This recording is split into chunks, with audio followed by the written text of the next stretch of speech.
I killed him, Giles. I killed him and then crushed his bones so that he couldn't ever come back. This is so not happening. I fear that it is. You see, your crushing the Master's skeleton precluded any further attempt to reanimate him as a being of flesh and bone. But it is possible that a skilled necromancer could resurrect him in a disembodied state, as a kind of phantom. On the bright side, however, the Master would be in a relatively weakened state in this spectral form, and the collapse of the Church may well have terminated his resurrection at a critical point. You're completely guessing, aren't you? Call it an hypothesis. Frankly, what truly baffles me is Spike's involvement in all this. All of this, the regrouping of the Order, the summoning of Materiani, the possible resurrection of the Master. Logic dictates that this isn't Spike's plan. But if not Spike's, then whose? And to what dark purpose? Wait. The Master was in a dream I had the other night. That's not a huge surprise. He's made dream cameos before that didn't mean anything. But maybe there's more to it. Besides the Master, there were these 3 nasty demons, like the patron saints of S&M and self-mutilation or something. They had these weird symbols on their noggins that looked something like this.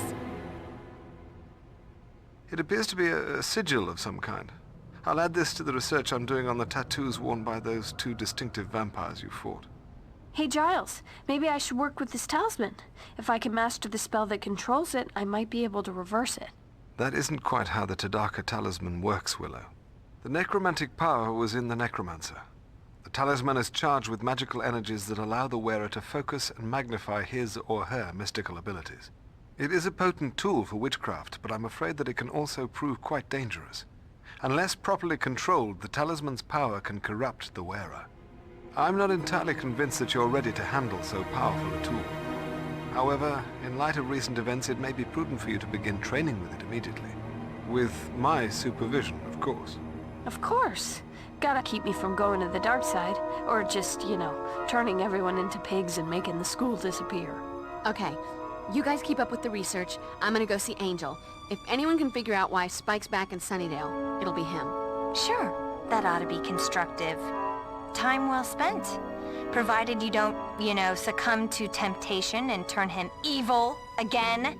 Now, Cordelia, we're all a bit wary of Angel, and with reason. But you well know it's far more complicated than that. I just know I can never spend that much time with him, or anyone else who might suddenly decide to kill me in my sleep. And yet you're here with us. Imagine that. Look, while everyone bones up on sigils and resurrection, I'll head over to the mansion and bone up on Angel. That so did not come out right.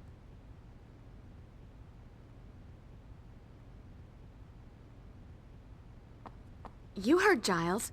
Be careful with that thing. Practice safe magic. Not a single worry. I'm all about the caution. Oz is gonna want his girl in one piece when he gets back. And now I've got all kinds of exciting images in my head. And I'm blushing.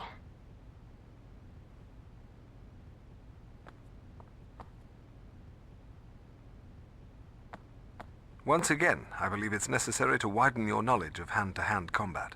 Please read this and begin practicing these new techniques immediately. Okay, but at this point I think I have a right to know. Just how many of these pages you got?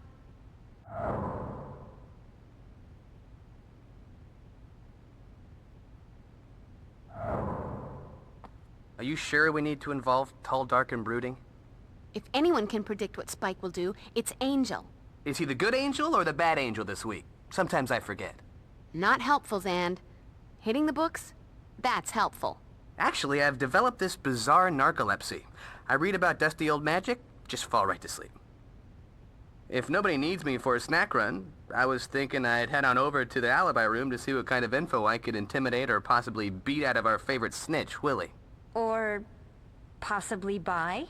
'Cause intimidation's not your strong suit, though there are other things you do well.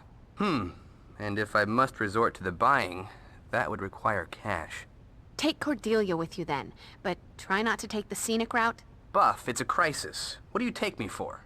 Go. Do not stop for Nookie. Going. That's right. Trot off to the lair of your broody Jekyll and Hyde demon lover in the middle of a crisis. Talk about priorities. The last time demons attacked the library, you and Xander were canoodling on Giles's desk while the rest of us tried to avoid decapitation. Good Lord, could we please stay out of the librarian's office? And what happened to my antique letter opener? I'd always assumed that one of the Fraxis demons took it, but perhaps I don't want to know. Just try to make yourself useful, Cordelia. Okay. Angel's got the dark, broody thing going on, but he's so pale and depressing. It wouldn't kill him to smile sometimes, maybe get some sun? Okay, that would kill him, but still.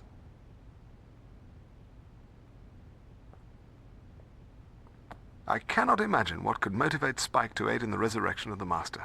Perhaps Angel will be able to shed some light on Spike's actions.